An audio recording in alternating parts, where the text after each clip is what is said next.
My name is Jennifer Miller. I'm from Citrus Heights, California, and I'm here because of the corruption in family courts. This originally started back in 1998.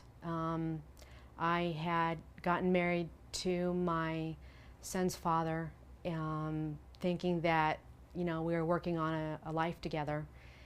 And 19 days later, actually 18 days later, my two kids had spent the night at my mother's house. And the next day, I pagers were still very well known at that point in time, before cell phones, and I got in a page. So I called my mom, and when she knew that it was me, she handed the phone over to the police officer that was there, and I found out that my son's father had been molesting my daughter. And at that point in time, I saw red and I heard red. I was just extremely upset, the fact that my daughter hadn't been violated. And not only that, I was also told that by the police officer that if I tried to go over to my mom's house, that I would be arrested for trespassing. Needless to say, I did what I could to get stuff to my kids, some of their toys, some of their clothes. Went to my stepsister's house, dropped the stuff off. She brought him over to my mom. I went there. I went to court that Friday. Not a lot was done. A court-appointed attorney came to me and said, "I'm your attorney." And for the next 3 weeks, every single day, every single night, I was crying. What did I do to make it to where I couldn't be around my kids? My life was just turned upside down. I couldn't even imagine what was going on with my kids. So 3 weeks later, after they did an evaluation of me, my kids came back home. In July of that year, of 1998, my son's leg was fractured because of me, but it wasn't on purpose. It was an accident. And I told the social worker, because I didn't have a car at the time, and I needed to get to a doctor to have his leg cast. So I called the social worker, and she authorized me being able to go to another doctor using a taxi cab here in the city to get his leg cast. Well, I did that, and everything was fine and dandy. In December of that year, of 1998, we had a mediation meeting between both fathers, myself, the social worker, and the mediator. My daughter's father, who really wasn't visiting with my daughter to begin with, he excused himself from the meeting. My son's father was adamant still about wanting to visit with my son and my daughter. Of course, my daughter was not his. He was told no on my daughter, and that we would discuss it in the mediation there. And the social worker and I both conversed and said, no, he should not be allowed around my son.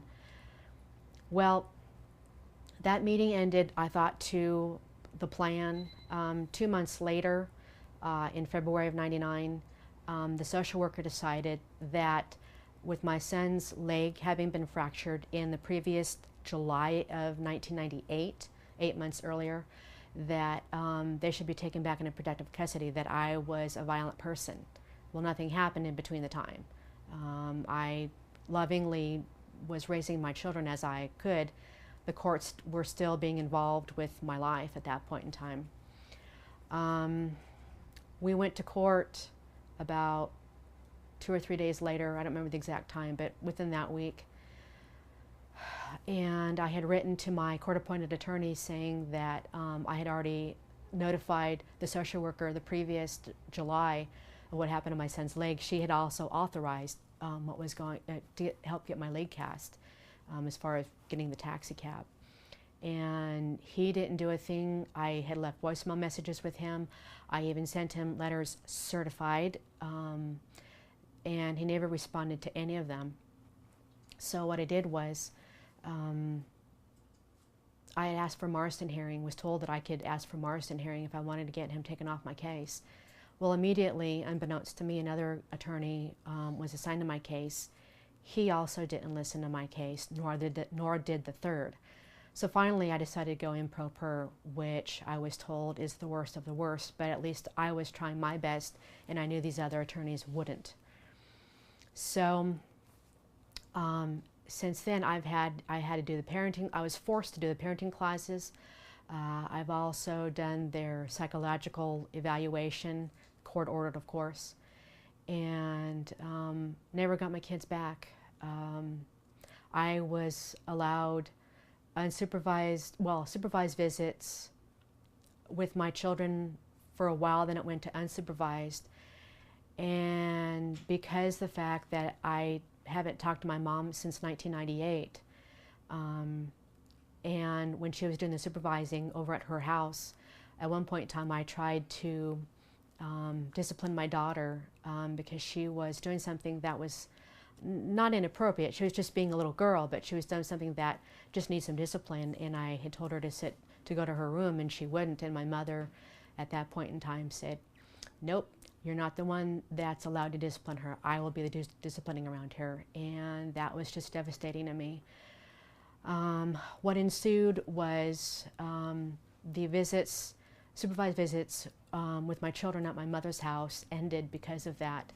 My mom, I believe, is narcissistic, but that's just a supposition. It's not a stated fact or anything.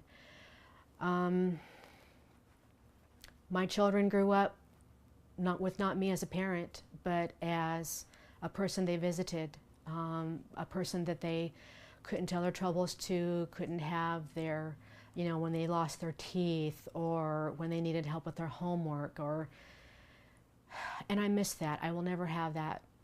I will never have that. It's devastating. I do have an okay relationship with both my children as they aged out of the system, but it's not like it should have been. Not like it should have been as far as us being a close family.